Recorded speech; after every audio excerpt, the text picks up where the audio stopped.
The humiliation attempt by the airline staff began in a way that seemed almost routine, but it quickly became clear that what was unfolding was far from ordinary. The plane was filling up, passengers were settling into their seats, and the energy in the cabin was the usual mix of impatience and anticipation. But then, an attendant made her way toward the front rows where the VIP section was located, her eyes fixed on one man in particular. He was a tall black gentleman, dressed sharply yet modestly, exuding a calm and professional presence. He had taken his rightful seat, boarding pass in hand, following all procedures without issue. Yet, in a sudden and shocking moment, he was singled out. The attendant leaned in and told him that he would need to give up his seat because another, priority passenger, needed it. The words were delivered with a tone that carried no respect, no explanation, only authority that assumed compliance. At first, it may have seemed like a mistake, a mix-up in seat assignments. But as the conversation unfolded, the real weight of the situation began to show. The black executive politely pointed out that this was indeed his assigned seat, purchased with his own ticket, and he had no reason to move. But instead of resolving the matter with professionalism, the attendant's tone hardened. Her insistence grew sharper, her posture more commanding, as though she believed her role gave her the right to override his dignity. The underlying implication was chilling, that he could be dismissed, displaced, and humiliated, simply because she assumed he didn't belong there. The other passengers began to notice the exchange. Some turned their heads in discomfort, others whispered among themselves. A few white passengers glanced quickly, then looked away, unwilling to get involved. For the black CEO, the humiliation attempt was more than just about a seat. It was about being told, in public and in plain sight, that his place could be stripped from him for no reason other than another passenger being deemed more important. This was not about policies or technical errors. This was about perception, about bias, about a deeply ingrained belief that a black man in first class was a mistake waiting to be corrected. The attendant's words grew louder, pressing the point that the other passenger waiting was of higher priority and that the man in the seat should be cooperative. Each word carried a sting of condescension, treating him not as a valued customer but as an obstacle. Her eyes betrayed her assumptions, as though she was certain he did not have the means, the influence, or the position to be seated there legitimately. The humiliation was not subtle, it was calculated through tone, posture, and the deliberate attempt to put him in his place in front of everyone watching. The CEO, however, remained calm. He did not raise his voice, he did not lash out, but his quiet presence was a stark contrast to the aggression being displayed toward him. Still, the humiliation was designed to provoke, to diminish his stature in front of a plane full of strangers. Every second of the exchange stretched into a moment where his dignity was being challenged and where others were silently complicit in watching whether he would resist or submit. What made the attempt more insulting was the assumption that he would comply without question. That he would surrender his seat, avoid confrontation, and fade into invisibility because that is what many before him had been forced to do. But the humiliation was not only about the seat, it was about identity, about the unspoken rules of who is allowed to occupy certain spaces and who must be removed when those rules are challenged. In this case, the airline staff, consciously or unconsciously, was sending the message that he was out of place. The tension in the cabin thickened as the CEO held his ground, his calm composure highlighting the stark injustice of the treatment. Other passengers shifted in their seats, sensing that something deeply wrong was taking place but unwilling to voice it aloud. The humiliation attempt was not only personal, it became a mirror for everyone watching, forcing them to confront what discrimination looks like when it is dressed as procedure. It revealed how quickly authority can be misused when prejudice shapes judgment, and how easily dignity can be threatened when respect is withheld. The scene encapsulated more than a travel dispute, it became a symbol of a larger struggle faced by countless individuals who, despite their achievements and rightful place, are told they do not belong. The humiliation attempt by the airline staff was meant to strip away not just comfort but respect, to remind him of an invisible hierarchy where skin color dictated worth. It was an attack not on a ticket or a seat but on identity, on status, and on the very principle of equality. The sting of such a moment could be felt not only by the man in the seat but by every person who has ever been reduced, overlooked, or dismissed because of prejudice disguised as policy. The quiet dignity of the black CEO's response was not only striking but also disarming in a situation where humiliation was being forced upon him. While the attendant's tone carried impatience and authority, the man in the seat carried something far more powerful: restraint, calm, and the quiet confidence of someone who did not need to prove who he was.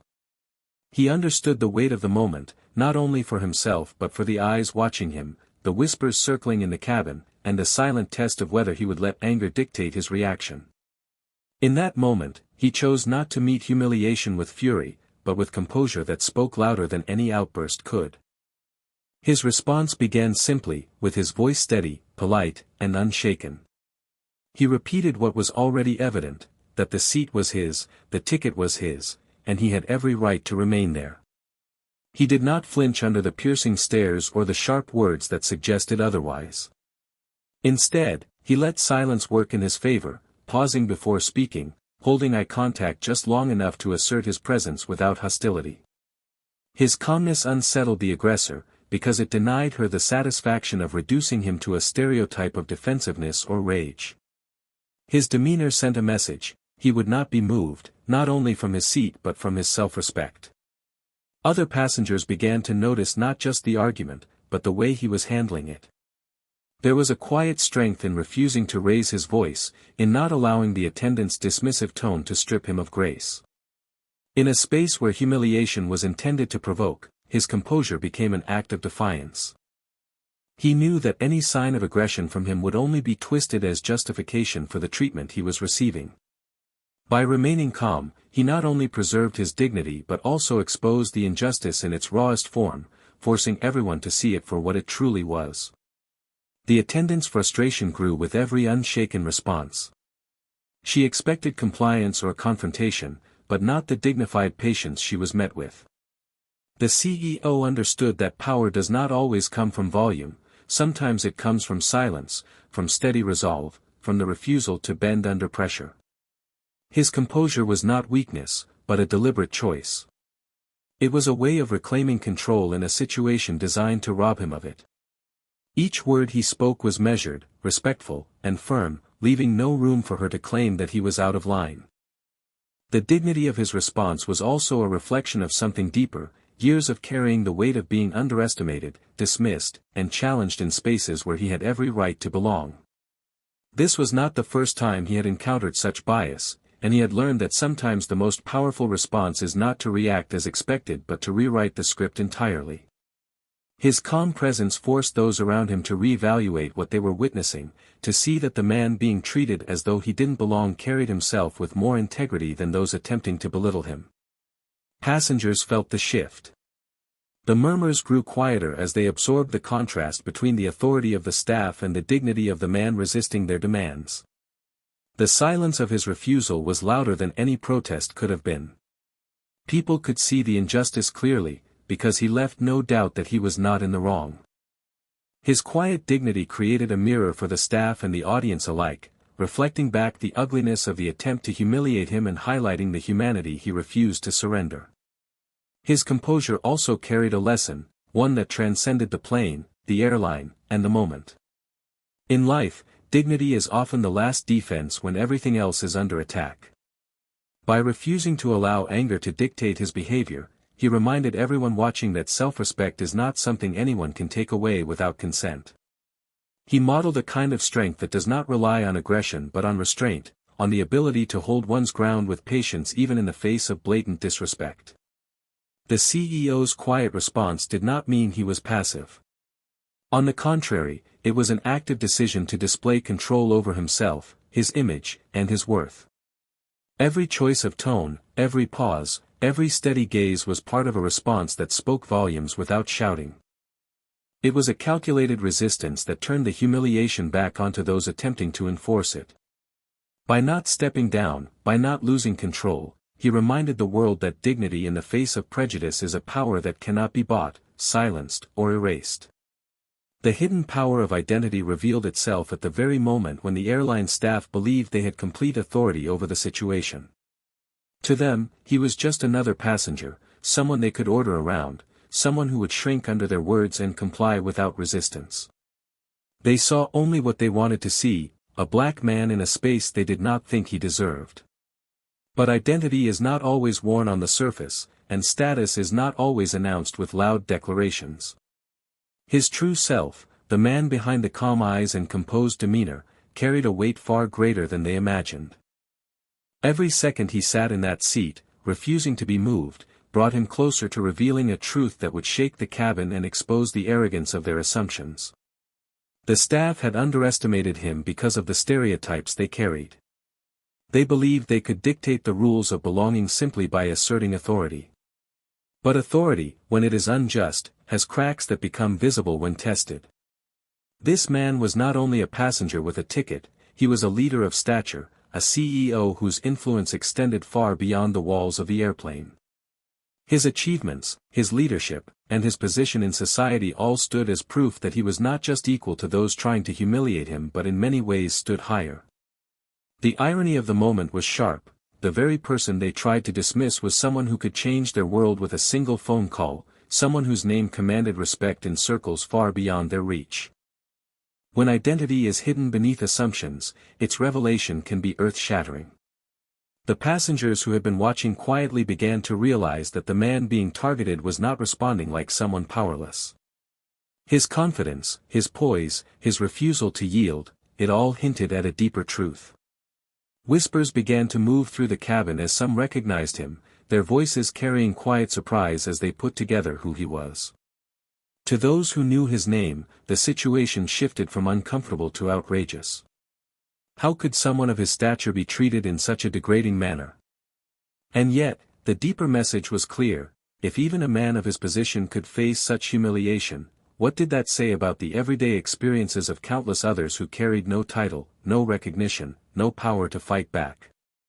His identity, when revealed, did not just elevate him in the eyes of those watching, it exposed the prejudice that had been guiding the staff's behavior all along. They had never asked who he was.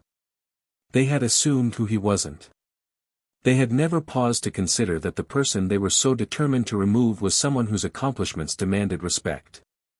The moment his true status came into focus, the humiliation shifted. It was no longer his to carry, it fell squarely on those who had attempted to degrade him. The revelation of his identity was a reversal of power, a reminder that respect should never be contingent upon titles but should be a basic human right. The weight of the revelation reached beyond the airplane cabin. For the staff, it was a shattering of their own certainty, a harsh awakening that the man they thought they could belittle was someone who held far more power than they did. For the passengers, it was a lesson in judgment, in the danger of assumptions, and in the quiet strength that comes from knowing who you are even when others try to erase it. For the man himself, it was not about proving anything, his identity was never in question to him. But it served as a reminder of how fragile perception can be, how easily people decide someone's worth based on surface appearances, and how shocking it becomes when those assumptions are broken apart. The hidden power of identity is not only about social status or professional achievement, it is about the truth that lies beneath the surface, the reality that cannot be seen by those who judge too quickly. The CEO's presence in that seat was a testament to his journey, his struggles, his victories, and his resilience. The fact that he had reached such a place in life carried a story that the staff could never have imagined in the few seconds they spent deciding he did not belong. And when that truth came to light, it turned the moment into something unforgettable, not just for the people on the plane but for anyone who would later hear the story.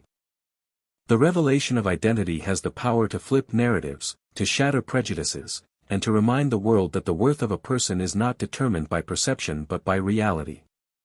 In that plane, surrounded by whispers, tension, and eyes that could no longer look away, his true self emerged as a beacon of power that silenced attempts to strip him of dignity. What was once a scene of attempted humiliation transformed into a lesson that echoed far beyond the cabin. The staff who thought they were in control found themselves exposed, the passengers who thought they were bystanders found themselves witnesses, and the man who had been targeted revealed that his identity was not just his protection, it was his power. Shockwaves through passengers witnessing injustice spread across the cabin like a current no one could escape. At first, many travelers had tried to distance themselves from the unfolding scene, burying their attention in books, screens, or polite avoidance, hoping the uncomfortable exchange would pass without drawing them in. But as the minutes stretched, the tension in the air grew impossible to ignore. Every word spoken by the airline staff, every measured response from the man in the seat, and every pause filled with silence pressed upon the passengers, forcing them to confront what was happening only a few feet away. It was no longer just about one man and an airline employee, it became a performance of injustice playing out in real time, with an unwilling audience that could not look away. Some passengers exchanged nervous glances, others leaned slightly closer to catch every word, while a few whispered their opinions to seatmates in hushed tones. The discomfort was palpable. This was not the kind of disturbance travelers expected at 30,000 feet, nor was it a conflict they could dismiss as routine. They were watching dignity being stripped and resilience being tested, and in the process, they were also being tested themselves. The shock grew sharper as the passengers realized the imbalance of the confrontation.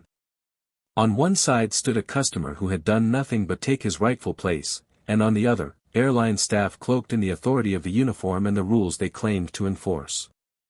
The passengers began to see that what was being demanded was not about a seat, but about power, about who was allowed to occupy a space and who was expected to give way. The injustice was clear, and the longer it played out, the more difficult it became for anyone to excuse it as a misunderstanding. Some passengers felt a sting of guilt for staying silent. They knew they were witnessing something unfair, something that reflected a much deeper issue than travel logistics. But fear held many in place, fear of confrontation, fear of drawing attention, fear of being punished for speaking out. So they stayed still, their silence a heavy weight that filled the cabin almost as much as the argument itself. Yet within that silence, a collective awareness was forming. Everyone could see it, everyone could feel it. They were not watching a disagreement over a seat. They were watching discrimination unfold in a way that could not be denied.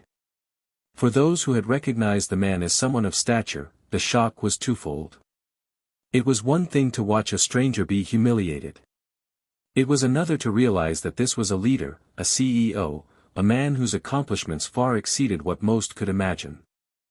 If he could be reduced to this, if he could be stripped of his place so casually, then what did that say about the countless people without recognition who faced the same treatment every day? The passengers could not escape the reflection of what this moment revealed about society, about prejudice, and about the danger of silence in the face of injustice. The murmurs grew into small ripples of conversation, whispers of disbelief that carried an edge of anger.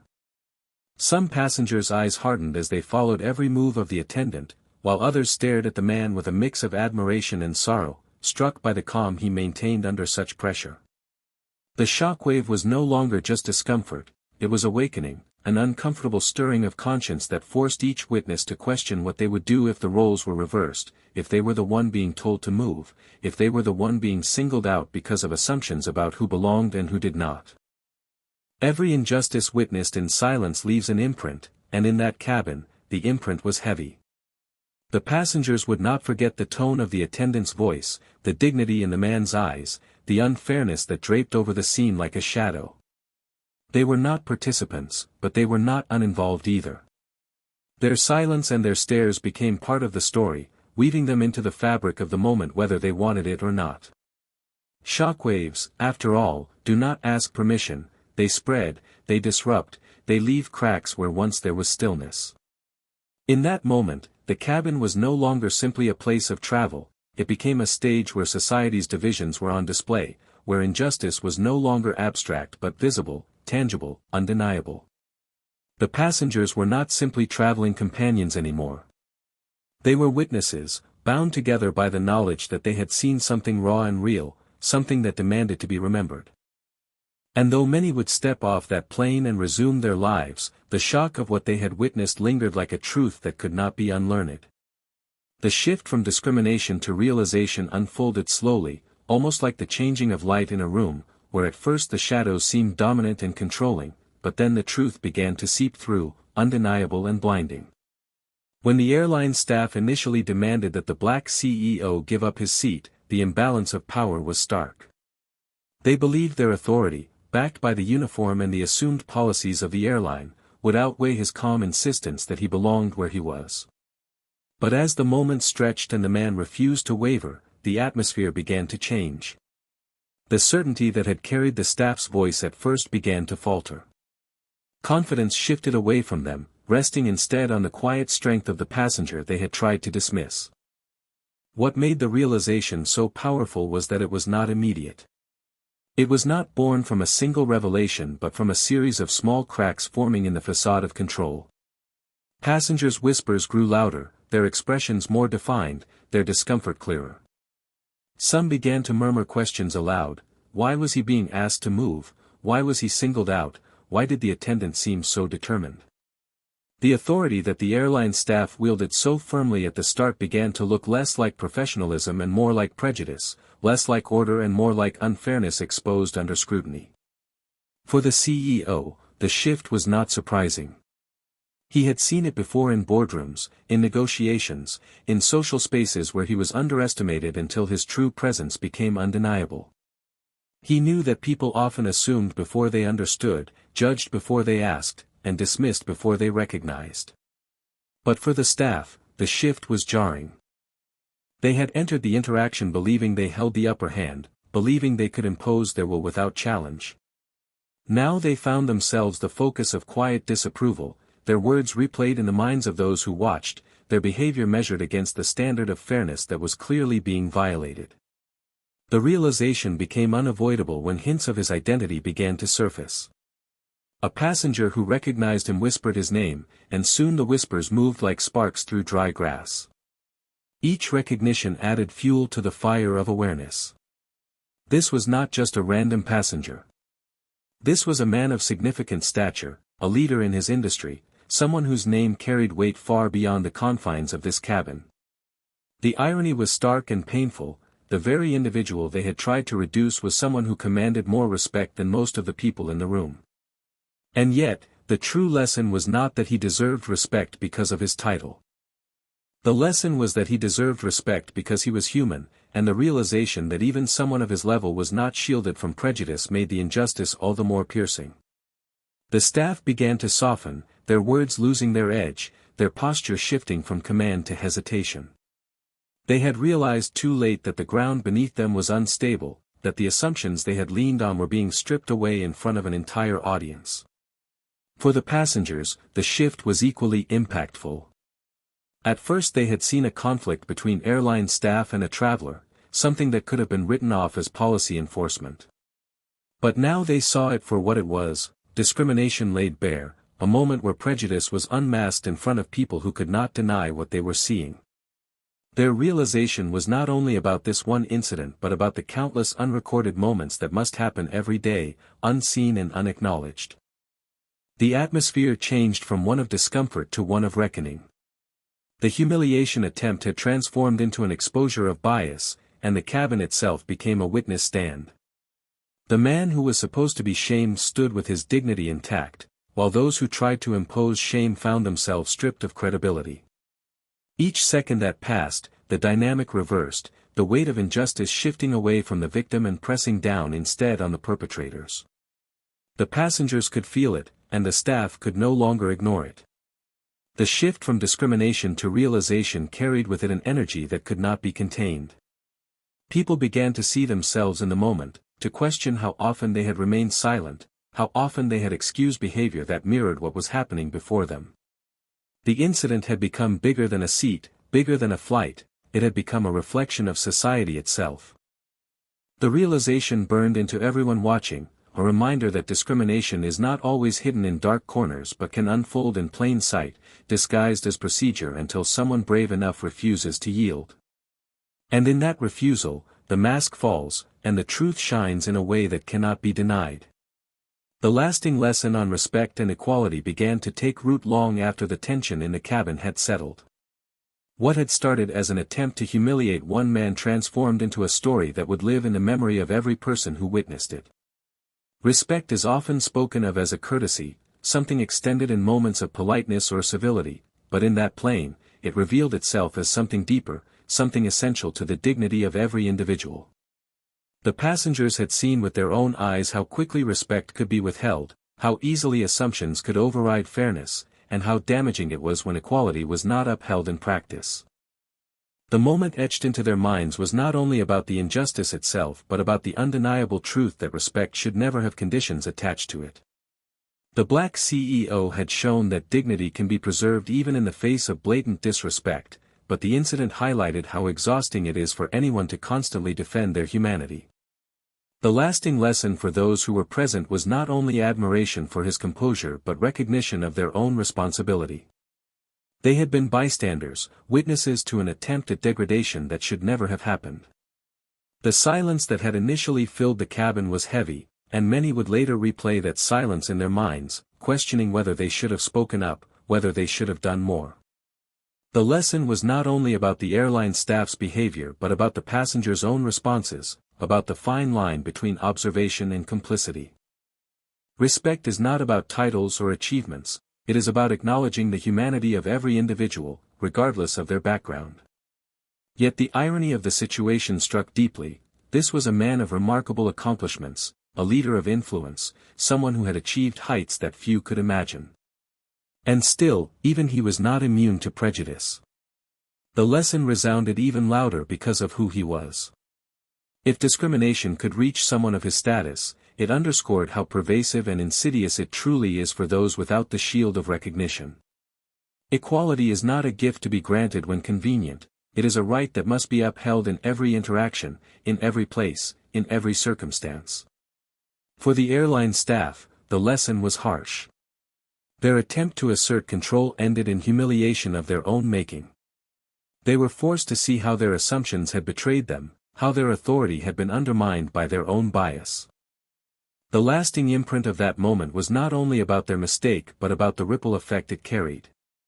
Every person in that cabin left with a story, and stories have power. They spread, they grow, they influence how people think and how they choose to act in the future. The staff learned that one act of disrespect can echo far beyond the walls where it occurs, shaping reputations and altering perceptions in ways that cannot be undone. For the passengers, the lesson was personal. They had felt the unease of silence, the weight of witnessing something wrong yet struggling with the courage to respond. Some would leave the plane with regret, wishing they had stood up sooner. Others would leave with gratitude, thankful they had seen an example of dignity that would inspire them to be braver in their own lives. Each passenger carried a different version of the same truth, that equality cannot survive on ideals alone. It requires action, awareness, and the courage to challenge injustice when it appears in front of them. The CEO himself left behind more than an impression of composure. He left a reminder that true strength does not always roar, sometimes it speaks in measured tones, in patience, in the refusal to be diminished.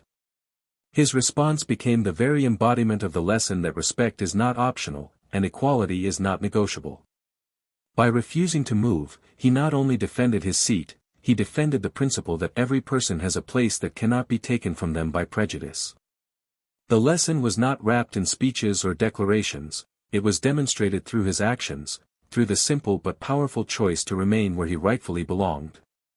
The lasting lesson stretched beyond that single flight.